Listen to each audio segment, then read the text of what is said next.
Hey everyone, this is David with Android Police, and we're here in Barcelona at MWC 2017, and as you can probably tell, or maybe you can't, I'm holding the all-new Huawei P10, and these are our first thoughts, brought to you by dbrand. If you want a new skin for your device, head over to the link to dbrand in the description. They've got some great skins for you to check out. Now this is one of two smartphones Huawei announced to show. They also announced the P10 Plus, but the P10 is what they've been giving out to everybody to check out, and we've got one here. And so I'll tell you a little bit about it. Now, as you may know, it's running Android 7.0 with Huawei's EMUI 5.1 skin. I haven't really spent much time with skin at this point. I spent a little bit of time with EMUI 5.0, but I don't really know quite yet what's new in 5.1. I'll have to be checking it out and comparing to my 5.0 devices that I have. But it is Android 7.0. Just to give you a brief overview of the device, it's a 5.2-inch 1080p LCD display with a 3200 mAh battery, which should mean excellent battery life, especially coupled with the new Kirin 960 chipset. Now, as far as the rest of the device goes, as you can see on the back here, you have the trademark Leica dual camera array that includes one color sensor and one monochrome sensor. The monochrome sensor, as you may know, will allow you to snap photos in black and white if you choose the monochrome mode. Huawei says this is better than using a filter because you're capturing from a true monochrome sensor, which would allow you to get better, essentially dynamic range in your grayscale photos, if that makes sense. And it's something that I think is pretty cool from a kind of, it's interesting, it's novel, nobody else does it standpoint. We know that the P9 last year did have a good camera, but it didn't really change the smartphone camera game, and I'm not sure the P10 is going to do what the P9 failed to in that regard, but I'm sure it's still a very good camera. What else should you know about the phone? Well, if you're in the United States, like us, you won't be able to buy it because it's not going to come here. Huawei's never sold the P series here. They did sell the P8 Lite, but that wasn't even really a P series phone. It was just a cheap budget phone. But the P series, the flagship, generally does not come to America. Now, it has 64 gigabytes of storage as standard, which is pretty good. 4 gigs of RAM. It has, an 8 megapixel f1.9 front-facing camera.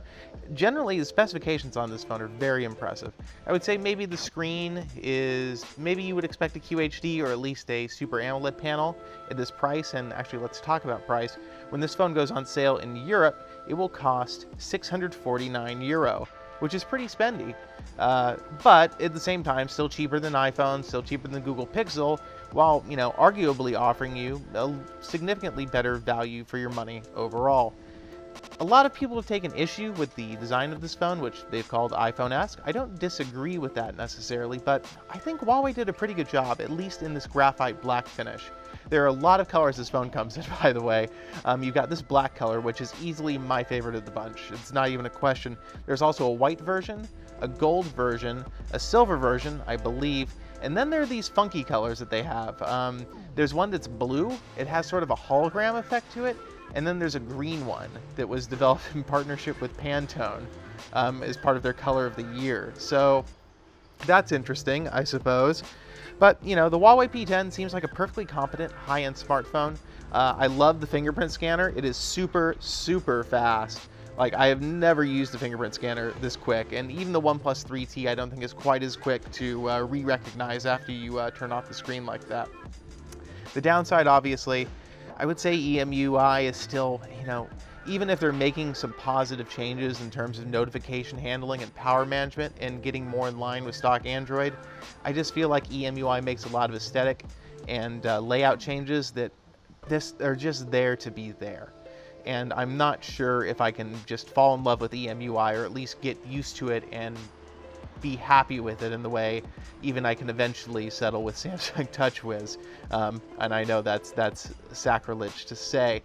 But overall, as a piece of hardware, the P10 seems like a very good phone. It's very nice. It's very nice to hold. If anything, it actually reminds me of a kind of a refined design on the Google Pixel, large bezels included. But it just feels nice to hold. It's a nice size. Materials feel very premium, and I really like the look. But we'll have more on the Huawei P10 later as we spend some more time with it, and I hope to share that with you. But for now, that's our quick first look at Huawei's new smartphone, the P10.